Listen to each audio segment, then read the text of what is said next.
মানুহৰ জীৱনত খং এটা স্বাভাৱিক অনুভূতি, কিন্তু এই খং যদি নিয়ন্ত্ৰণৰ বাহিৰলৈ যায়, তেন্তে ই জীৱনৰ সুখ-শান্তি, সম্পৰ্ক, স্বাস্থ্য আৰু সফলতা সকলো নষ্ট কৰিব পাৰে। শ্ৰীমদ্ভাগৱত গীতাত শ্ৰীকৃষ্ণই খঙক মানুহৰ অন্যতম ডাঙৰ শত্ৰু বুলি গণ্য কৰিছে। তেওঁৰ শিক্ষা অনুসৰি যিজনে নিজৰ মন, ইচ্ছা আৰু ক্ৰোধ নিয়ন্ত্ৰণ কৰিব পাৰে, সেইজনে প্ৰকৃত অৰ্থত সুখী আৰু সফল হয়।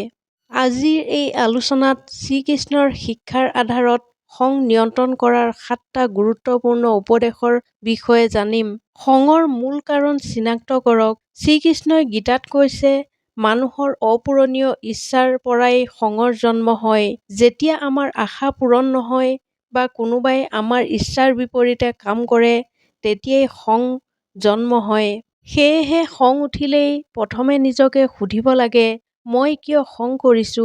কাৰণটো বুজি পালে খং আধাখিনি কমি যায়।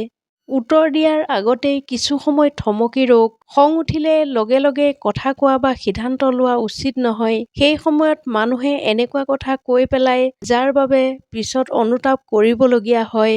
শ্ৰীকৃষ্ণৰ শিক্ষা অনুসৰি স্থিৰ মনেই সঠিক সিদ্ধান্ত ল'ব পাৰে। গভীৰকৈ কেইবাবাৰো শ্বাস লওক, অলপ সময় মৌন হৈ থাকক। বহু সময়ত এই সৰু অভ্যাসটোৱে ডাঙৰ সমস্যাৰ পৰা ৰক্ষা পৰে। মন নিয়ন্ত্ৰণৰ অভ্যাস গঢ়ি তোলক। শ্ৰীকৃষ্ণই কৈছে, যিজনে নিজৰ মন জয় কৰিব পাৰে, তেওঁৰ বাবে মনেই বন্ধু। কিন্তু মনক নিয়ন্ত্ৰণ কৰিব নোৱাৰিলে মনে শত্ৰু হৈ পৰে। প্ৰতিদিনে ধ্যান, প্ৰাৰ্থনা, নাম, জপ অথবা কিছু সময় নীৰৱ হৈ বহাৰ অভ্যাস গঢ়ি তোলক। ইয়াৰ ফলত মন শান্ত হয় আৰু খং ধীৰে ধীৰে কমিবলৈ আৰম্ভ কৰে। ক্ষমা কৰিবলৈ শিকক। ক্ষমা কৰা মানে দুৰ্বল হোৱা নহয়, বৰং ই শক্তিশালী ব্যক্তিৰ পৰিচয়। যিজনে সকলো সৰু-সুৰা কথাত খং পুহি ৰাখে, তেওঁ নিজেই অশান্তিত থাকে। কিন্তু যিজনে ক্ষমা কৰিব জানে, তেওঁৰ মন সদায় শান্ত থাকে। শ্ৰীকৃষ্ণৰ শিক্ষা অনুসৰি সহনশীলতা মানুহৰ অন্যতম মহান গুণ। ফলৰ প্ৰতি অতিমাত্ৰা আসক্ত নহব। গীতাৰ অন্যতম বিখ্যাত শিক্ষা হৈছে কৰ্ম কৰা, কিন্তু ফলৰ ওপৰত অতিমাত্ৰা আসক্ত নহবা। বহু সময়ত আমাৰ আশা পূৰণ নহয় বাবেই খং জন্ম লয়। যদি আমি নিজৰ কৰ্ম সততাৰে কৰি ফল ঈশ্বৰৰ ওপৰত এৰি দিবলৈ শিকো, তেন্তে হতাশা আৰু খং দুয়োটাই কমি যায়। সকলোকে সমদৃষ্টিৰে চাওক। শ্ৰীকৃষ্ণই শিকাইছে যে সকলো জীৱতেই একে আত্মাই বাস কৰে। গতিকে অহংকাৰ, ঈৰ্ষা বা ঘৃণাৰ পৰিৱৰ্তে সকলোৰে প্ৰতি সন্মান আৰু সহানুভূতি ৰাখিব লাগে। যেতিয়া আমি আনৰ ভুল বুজিবলৈ চেষ্টা কৰোঁ, তেতিয়া খং কম হয়।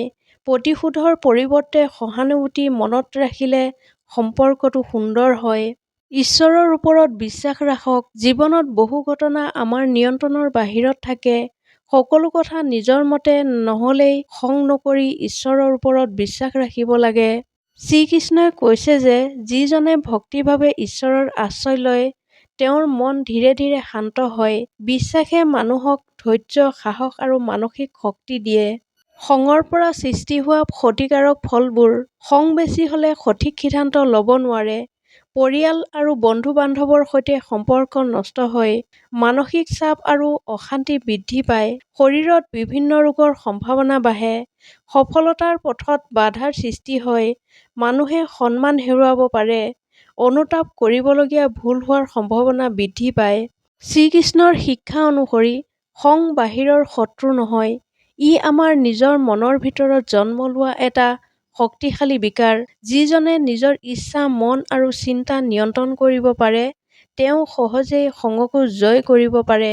স্মৰণ ৰাখিব, খং কৰিলে ক্ষতি প্ৰথমে নিজৰেই হয়, কিন্তু ধৈৰ্য, ক্ষমা, আত্মসংযম আৰু ঈশ্বৰৰ ওপৰত বিশ্বাসে মানুহক শান্ত, সফল আৰু সুখী জীৱনৰ পথ দেখুৱায়।